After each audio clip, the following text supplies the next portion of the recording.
So I have a confession to make. Did you know I almost quit miniature painting because of dry brushing? To add insult to injury, I remember hearing that the technique was supposed to be beginner friendly. However, through all these failures, my perspective eventually shifted from why can't I do this to how can I learn and build upon my mistakes. That shift from frustration to curiosity propelled my progression to attempt techniques like airbrushing and even non-metallic metal. Speaking of curiosity, if you too want to make more progress with less time during your miniature painting journey, we have a waitlist for something special in the link. And no, it's not another Patreon. So for the past year, I attempted to utilize a dry brush in some manner on everything I painted. Space Marines, terrain, and even glowing swords. I wanted to really push the limitations of these brushes and see if I could find solutions to many of the common dry brushing issues. As I continued to experiment, I became pleasantly surprised by the results of this endeavor. I also came to the realization that it was never about talent or having the most expensive dry brushes, although good tools do help. So why should you care what this video is about? Well, it's not just a tutorial about dry brushing. It's about shifting your mindset that mistakes are mandatory for progression. I'll get you up to speed on everything you need to know about dry brushing and how to succeed with the technique based on my failures. We'll cover understanding your tools, how to set up and test your paint, ways to fix common mistakes, a preview into how I pick my color combinations, and much more. I'll also demonstrate this past year's knowledge on this piece of terrain to show you what can be done. Let's cover the tools of the trade. Obviously we need dry brushes, however there are two common types, round dome like these, and angle dry brushes like these. A round dome brush is great for covering larger areas and gradually building up our colors. They do come in different sizes, which is great when you need to get into the tighter areas on a mini. We can also use a round dome brush to quickly base coat larger pieces of terrain like this. An angle dry brush lets you catch the sharper edges and higher spots. This is a great alternative instead of just edge highlighting. These brushes are also great for getting into the tighter spots and more precise application.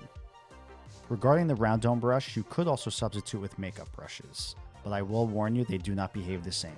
When it comes to the different brands, the brushes may appear similar, but they will behave different based on factors like bristle length, density, and stiffness, the type of hair, which it could be synthetic or natural, and the overall shape. As you can see, none of these are shaped the same, but they are all considered round dome brushes. So always test before you're applying straight to the mini. Now none of this information matters if we don't even know how to properly load and unload our dry brush. And the real question is, how do you know if there's too much paint or not enough? When you load a round dome brush, I like to hold it at an angle like this and spin the brush to ensure the paint is evenly spreading throughout the bristles. When I use an angle dry brush, I will just load the flat edge like this. Now we can't just apply this paint because it will streak and create an inconsistent surface. However, there are always exceptions to the rule. For example, you can quickly base coat something like this terrain if you don't unload the paint from the dry brush. This works with metallics as well and is great for preserving details.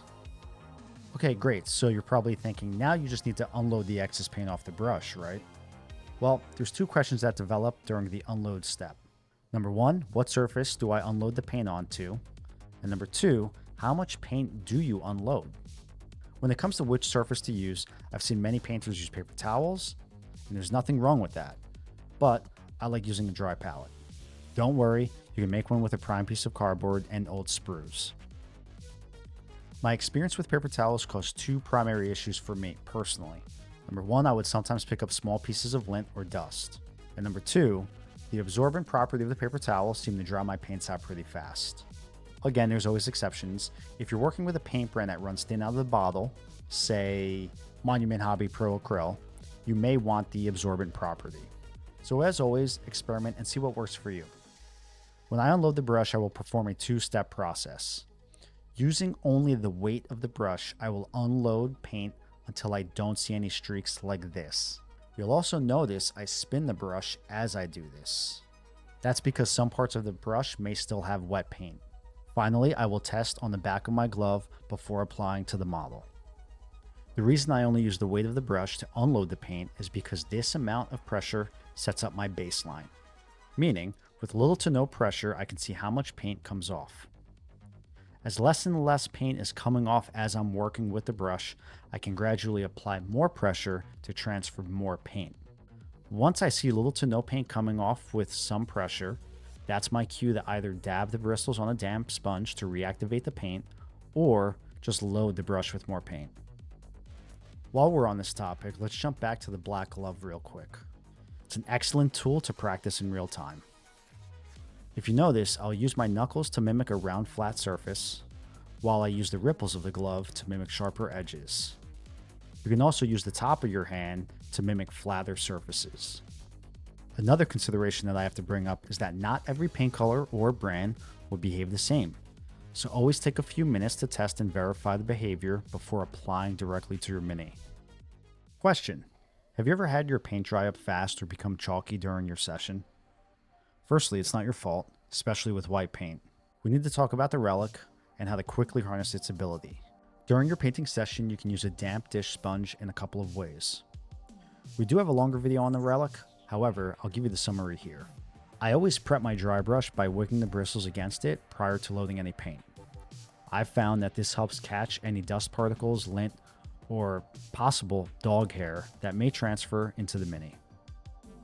I always do this at the beginning of my painting session. You can then use a damp sponge to reactivate the paint that's already within the bristles, allowing you to gradually apply more paint. This can also be used for stippling as well to help build a gradient, texture, and also fix mistakes. The last thing I like to use the sponge for, in combo with a piece of paper towel, is to clean the excess paint off when swapping colors during the painting session. I will run the bristles back and forth like so on a damp side. And then you'll notice I run the brush against a paper towel to dry the bristles and validate any excess paint coming off. Now this doesn't have to be absolutely perfect, especially if you're working within a similar color range, but it allows me to continue working with the same brush during the session. Okay, onto the juicy stuff. Earlier I told you that there were plenty of mistakes, and I'll cover how to tackle some of them. Now, from a thought process, I want you to approach any mistake with a feedback loop. For example, if you notice that it's too chalky, that may mean that your paint and bristles may be too dry. Dab your brush on the sponge and test. If there are streaks or uneven coverage after properly unloading, there may be dried paint making the bristles stiff, thus causing uneven coverage. You can use the sponge to break up any excess paint, then test. Remember, if there is a problem, there should be a solution, but you have to diagnose the condition first. Now, before I go into additional mistakes, I want to bring up how I approach colors with dry brushing. This will play a factor in how we fix mistakes. Whenever I approach a painting project, I like to work in a 3-color set. You've probably seen this in one of these videos. If we refer back to this ultramarine video I did, I used purple for shadows, blue for midtones, and turquoise for highlights.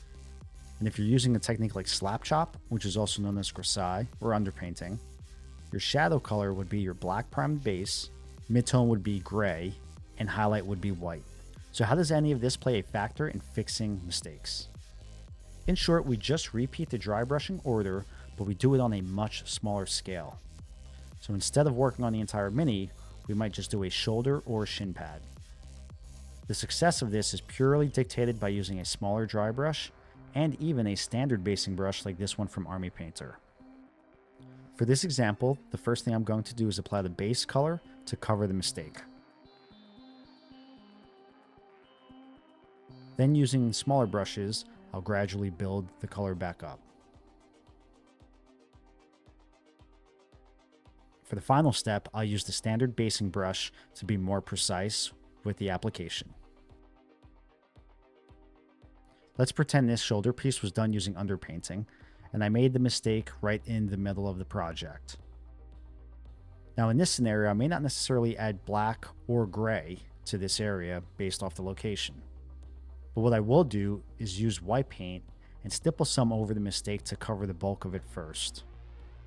Then I'll apply the dry brush over the white paint until I get the coverage I want. Finally, reapply whatever contrast or speed paint you were using. I don't know if you remember earlier, but I said that the dry brush can be combined with the sponge for stippling. This technique has actually helped me with creating texture and fixing mistakes. By using the sponge to rehydrate the bristles, you'll also notice it pulls out a little bit of the paint. This allows me to gradually build up highlights and texture. If you look at my knuckle, I'm using the black glove as a test palette for the effect prior to applying it to my mini. You can use this with makeup and typical sponges as well. All right, let's put some of this information into application. In this scenario, we're going to paint the stone on this terrain piece to demonstrate the capabilities of dry brushing. You'll also see me do the ground and some of the skulls using dry brushes as well. Now, if we go back to my painting process, we first have to pick our 3 paints. In this case, I'll use a black blue for our shadows, this ochre for midtones, and this mint green for highlights. Yes, this recipe looks weird for stone, but trust the process. Make sure you have your dry palette, your selection of dry brushes, paper towel, and a sponge, or relic. As usual, we'll hydrate the bristles and remove any excess dust or lint before loading them with paint. First, I'll apply some paint to my dry palette, and we'll use this to quickly base all of the stone texture. You'll also see me reactivate the paint on the sponge and reapply until I'm happy with the coverage. That doesn't have to be perfect. Now, we're going to use the relic to remove any excess paint and swap out to our next color. With this step, we do have to make sure that we unload some of the brush, and you'll see me test on my glove as well. As I work this step, you'll notice I also reload the brush with paint because, like I said earlier, not all paints behave the same. Let's grab our final color and an angled dry brush. I'll load, unload, and test this on my glove as well before applying.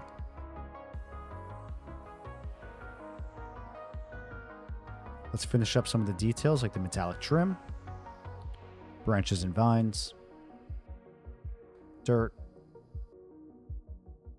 and bones. Not bad. If you're familiar with the channel, we also have a ton of short videos demonstrating different color combinations as well. So if you're interested, I recommend you go check them out. Now don't go anywhere because we still have to address the elephant in the room. Here's the hard truth. Dry brushing should not be treated as an end-all be-all technique. It does have its limitations, as you can see clearly by these 2 test marines. You will never get the same smooth finish as an airbrush. However, that shouldn't discourage you. Remember that I'm using a very expensive camera setup with good lighting to record this. So unfortunately, you're going to see every imperfection. I've read many comments on the channel stating that dry brushing is considered lazy painting and no skill. But I would challenge those statements and say dry brushing didn't make me a lazy painter, it made me a confident one.